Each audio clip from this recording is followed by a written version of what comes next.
Hello students, आज की अपनी इस वीडियो में अपने बात करेंगे क्लास 12th के लेसन नंबर 13 की। आरबीएसई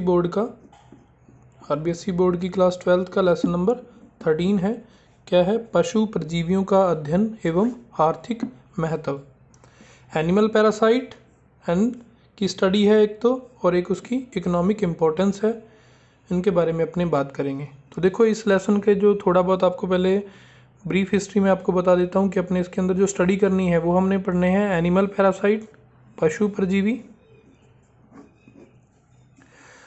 तो इसके अंदर दो तरह के अपने एनिमल पैरासाइट की स्टडी करनी है। एक तो है एक्सटर्नल पैरासाइट, बाह्य परजीवी, और दूसरे हैं इंटरनल पैरासाइट, आंतरिक परजीवी। जैसे नाम से ही पता है, बाह्य परजीवी। बाह्य परजीवी तो मान लो कि एक एनिमल है, इसकी जो बॉडी के बाहर रह के, या मतलब बाहर बॉडी के पैरासाइट रहेंगे, वो बाह्य परजीवी होते हैं जो अपना पोषण शरीर के बाहर रह कर लेते हैं।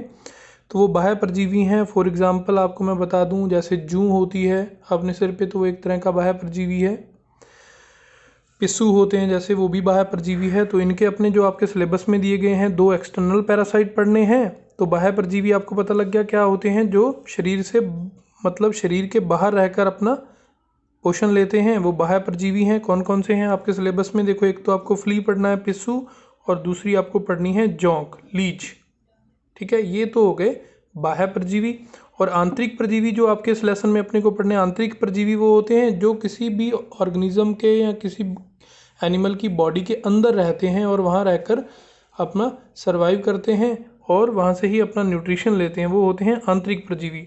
फॉर एग्जाम्पल, आंतरिक परजीवी में जैसे अमीबा आपने कभी छोटी क्लासेस में पढ़ा होगा, एंटमीबा हिस्टोलिटिका जो इंटेस्टाइन के अंदर रहता है, वो भी एक तरह का आंतरिक परजीवी है। एस्कैरिस लुम्ब्रिकाइडस आपने कभी पढ़ा होगा, इसमें भी अपने पढ़ेंगे, तो वो भी एक तरह का आंतरिक परजीवी है।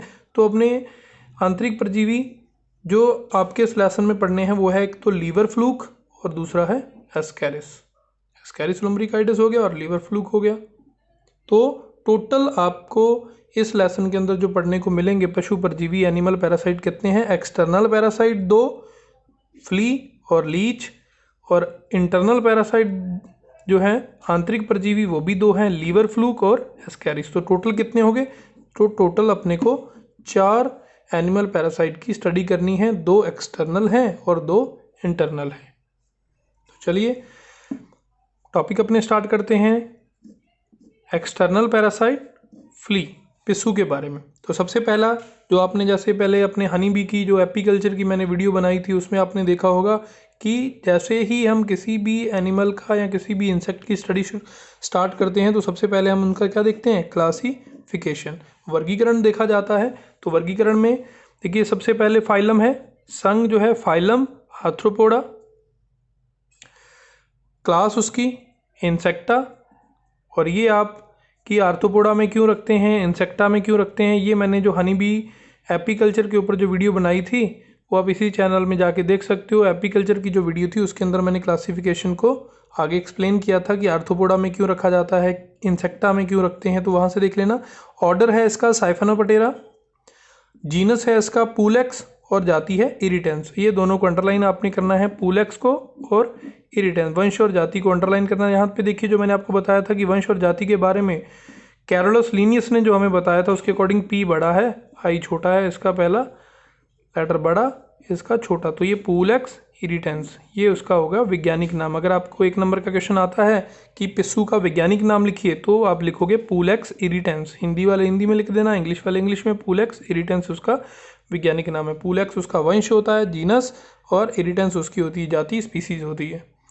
तो फिर से मैं अब देख लो, फाइलम है आर्थ्रोपोडा, क्लास है इंसेक्टा, ऑर्डर साइफेनोपटेरा, वंश पुलेक्स, जाति इरिटेंस। तो देखो भाई, एक तो यहाँ पे एक नंबर का क्वेश्चन बनता है कि पिस्सू का वैज्ञानिक नाम लिखिए। वैज्ञानिक नाम ने मैं आपको वंश और जाति लिखने, पुलेक्स इरिटेंस वैज्ञानिक नाम हो गया। 1 नंबर का क्वेश्चन ये आता है।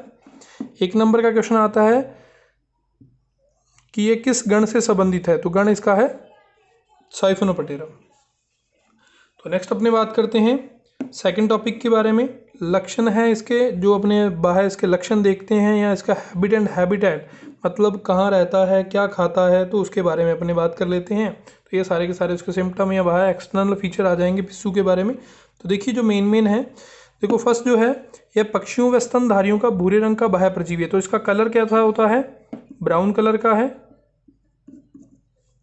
कलर ब्राउन है। तो एक ये बात आप याद रख लेना, पक्षियों व स्तनधारियों मतलब जितने भी कशेरुकी प्राणी हैं उनका क्या होता है, ये बाह्य परजीवी होता है, एक्सटर्नल पैरासाइट। तो ये अपने पिस्सू क्या है, एक्सटर्नल पैरासाइट है, बाह्य परजीवी है। तो एक बात याद होगी कि ब्राउन कलर का है और बाह्य परजीवी होता है। क्लियर। यह अपने कूदने वाली टांगों से शरीर की लंबाई से 50 गुना कूद सकता है। मतलब इंसेक्टा में आता है तो कितने पेयर ऑफ लेग होंगे, 3 पेयर्स ऑफ लेग्स होंगे, 3 जोड़ी टांगे पाई जाती हैं। जो तीसरी जोड़ी टांगे हैं, मान लो कि ये पहली है, दूसरी है और ये तीसरी जो है, जो तीसरी जोड़ी टांग होती है वो काफ़ी बड़ी होती है, जंपिंग टाइप लेग होती हैं। तो कूदने वाली टांगों से शरीर की लंबाई से 50 गुना ज़्यादा कूद सकता है। तो ये जंप करता है। आपने देखा होगा कि जो अपने घर पे पेट रखते हैं, कई बार उसके ऊपर पिस्सू अटैक कर देते हैं या पिस्सू पड़ जाते हैं उनके स्किन में, बालों के अंदर, तो वो जो है वो जंप करते हुए भी हमें दिखते हैं। तो वो छोटे छोटे होते हैं, 50 गुना जंप लगा सकते हैं, किससे, अपने शरीर की लंबाई से। इसके मुखांग चुभाने व चूसने वाले होते हैं। तो देखो भाई पिस्सू क्या काम करता है, पिस्सू एनिमल का पैरासाइट है, कौन सा, एक्सटर्नल पैरासाइट है। इसके मुखांग चुभाने व चूसने वाले होते हैं। तो पियर्सिंग एंड सकिंग टाइप इसके माउथ पार्ट हैं। ये क्वेश्चन आ जाता है कि पिस्सू के मुखांग कैसे होते हैं, तो आपको लिखना है चुभाने व चूसने वाले, पियर्सिंग एंड सकिंग टाइप होते हैं। इससे ये अपने जो भी होस्ट है इसका, उसका ये ब्लड सक करता है। ठीक है जी। सिर वक्ष छोटे, एब्डोमेन बड़ा होता है। सिर और वक्ष जो है, क्योंकि इंसेक्टा के अंदर पहला करेक्टर क्या था, body divided into 3 parts. Body जो है उसका, किसी भी कीट का शरीर 3 भागों में बटा होता है, सिर, वक्ष और उधर। तो इसका सिर और वक्ष छोटे होते हैं, उधर बड़ा होता है। तो कहने में एक बात आती है, कई बार ये भी लिखा जाता है कि जो फ्ली होते हैं वो क्या करते हैं, वार्म ब्लडेड,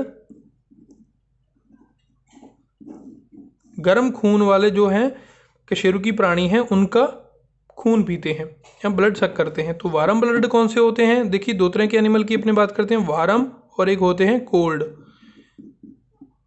गर्म खून वाले प्राणी, ठंडे खून वाले प्राणी। देखो गर्म खून वाले प्राणी होते हैं जिनका बॉडी का टेम्परेचर, आप चाहे इनको 0 डिग्री सेल्सियस से लेके 50-70 डिग्री सेल्सियस तक लेके जाओगे तो इनकी बॉडी का टेम्परेचर मेंटेन रहेगा, कितना, 37 डिग्री सेल्सियस। या ये तो ह्यूमन के लिए हो गया। हर एनिमल की बॉडी का जो टेम्परेचर है वो अपना टेम्परेचर मेंटेन रखती है, वो होते हैं वार्म ब्लडेड एनिमल। मतलब सीधी सी अगर अपने एक बात याद रखें कि जिनका बॉडी का टेम्परेचर अपने जो इन्वायरमेंट में, रूम टेम्परेचर या अपने जिस भी एनवायरनमेंट के अंदर रह रहे हैं, अगर आप उसको उस एनवायरनमेंट से कहीं और लेके जाते हैं तो उनका बॉडी का टेम्परेचर फिक्स बना रहता है, बाहर के एनवायरनमेंट के अकॉर्डिंग बदलता नहीं है। वो तो हैं वार्म ब्लडेड। अब दूसरी तरफ है cold blooded. Cold blooded animal वो होते हैं जिनकी बॉडी का टेम्परेचर जैसे बाहर का टेम्परेचर है उसी के अकॉर्डिंग ही चेंज हो जाता है। इससे बचने के लिए वो हाइबरनेशन भी करते हैं, जो गर्मियों में करते हैं और सर्दियों में छिपने का काम करते हैं। तो जो सर्दियों में करते हैं वो हाइबरनेशन, शीत निष्क्रियता होती है, और जो गर्मियों में करते हैं वो एस्टिवेशन, ग्रीष्म निष्क्रियता होती है। तो 2 हो गए। तो वार्म और कोल्ड ब्लड एनिमल के बारे में मैंने आपको बता दिया। तो ये किसका ब्लड पीता है, ये वार्म ब्लडेड एनिमल का ब्लड पीता है।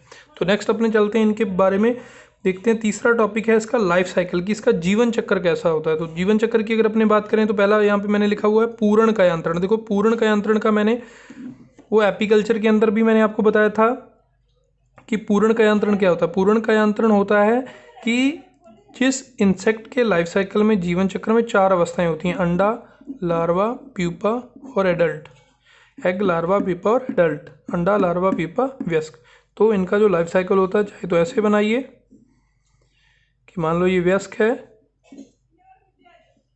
अंडे दिए, लार्वा और वयस्क, या इसको राउंड के अंदर भी शो करते हैं। तो हम यहाँ पे लिखते हैं जो इसका टोटल लाइफ साइकिल होता है TLC, और पूर्ण कायांतरण। पूर्ण कायांतरण का मतलब 4 स्टेजेस हैं, और अपूर्ण का मतलब जिसमें 3 स्टेजेस पाई जाती हैं। उसके अंदर एग से निम्फ निकलते हैं, ये 2 स्टेजेस मिला के क्या बना देती हैं, उसमें निम्फ बना देती हैं। तो ये लाइफ साइकिल के बारे में अपने देख रहे हैं इसके। तो ये स्पेस पे अपने पढ़ा वर्गीकरण, लक्षण और जीवन चक्र के बारे में। तो एक्सटर्नल पैरासाइट पिस्सू का लास्ट टॉपिक अपने पढ़ते हैं, इसका आर्थिक महत्व क्या है, मतलब ये कितना अपने को लॉस देता है या फ़ायदा देता है, उसके बारे में अपने बात करते हैं। तो ये देखिए, ये गर्म खून वार्म ब्लड एनिमल वाले कशेरुकियों जैसे मानव हो गया, ह्यूमन का, डॉग का, कैट का, है ना, ये जितने भी एग्जाम्पल लिखे हुए हैं, रैबिट, काओ, बफेलो आदि के शरीर में अपने मुखांग चुबाकर खून चूसता है। मतलब ये सारे के सारे वार्म ब्लड एनिमल हैं जितने भी ये लिखे हुए हैं, तो इनका ब्लड पीता है। वार्म ब्लड कौन से होते हैं ये मैंने आपको पीछे बता ही दिया। सेकंड है, बार बार काटने पर बालों का झड़ना व रक्त अल्पता का कारण होता है। देखिए भी, अब इसके अंदर क्या होता है कि अगर पिस्सू किसी भी एनिमल, जो भी उसका होस्ट है, उसके ऊपर रह रहा है, तो जब उसका वो ब्लड पीता है तो छोटे छोटे दाने हो जाते हैं, जैसे आपने ऐसे निशान आपको उसकी बॉडी के ऊपर दिखाई देंगे जैसे मच्छर ने काटा हो। तो बार बार काटने पर क्या हो जाता है, उसकी बॉडी के ऊपर, एनिमल की बॉडी के ऊपर रिएक्शन से एक एलर्जी टाइप सिम्टम आने लग जाते हैं, जिससे उसके बाल झड़ने लगते हैं। और खून की कमी तो होगी, क्योंकि इतने ज़्यादा अगर बार काटेगा, वो ब्लड पिएगा, तो उसके अंदर एनीमिया, ब्लड की कमी हो जाती है, तो रक्त अल्पता का कारण बनता है। कौन? पिस्सू। तो थर्ड देखते हैं, ये वायरस व बैक्टीरिया। तो मेन जो है इतना ज़्यादा ये ब्लड सक करके लॉस नहीं देता, जितना ज़्यादा ये एक इधर उधर ये ट्रांसफ़र कर देता है, किसको? वायरस और बैक्टीरिया को, जिससे डिजीज़ बहुत ज़्यादा फैल जाती है। तो ये वायरस और बैक्टीरिया के वाहक का भी कार्य करता है। तो ये एक इसके बारे में डिटेल देखते हैं कि प्लेग रोग का ये वेक्टर है। तो आपको एक नंबर के अंदर अगर क्वेश्चन आता है कि प्लेग रोग का वेक्टर कौन है, तो पिस्सू है। पूलेक्स इरिडेंस आप उसका नाम लिखोगे।